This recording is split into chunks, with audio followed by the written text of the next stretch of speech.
Atvirkščia pasakaitė.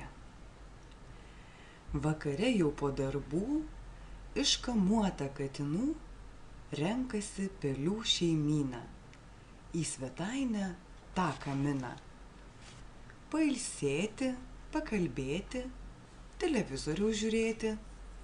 Trejetas pilkų pelių. 2 tėvai su sūneliu. Turi sofą numylėtą, žalią, didelę, gėlėtą. Ant tos sofos atsisėdus, užsimiršta visos bėdos.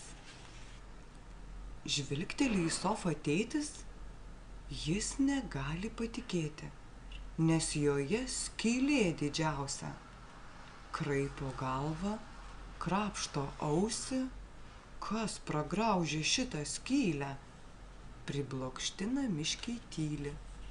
Rodos nėr pas juos žmonių, nei mažų, nei didelių.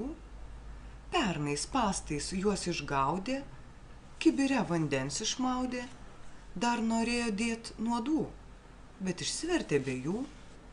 Žmonės persigandę spruko, atsikratė jų peliukai. Tai iš kur skylė šita? Rauko antakius mama. Jau daugiau tylėt negali, teisinas sūnus tėveliams. Oi, atleiskit, nesakiau. Žmogų aš pasigavau.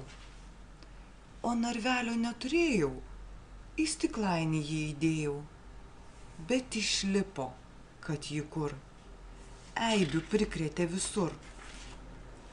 Prižadu jį prižiūrėti, baldai nebebus skylėti. Tik tai leiskite laikyti tokį mielą žmogelytį.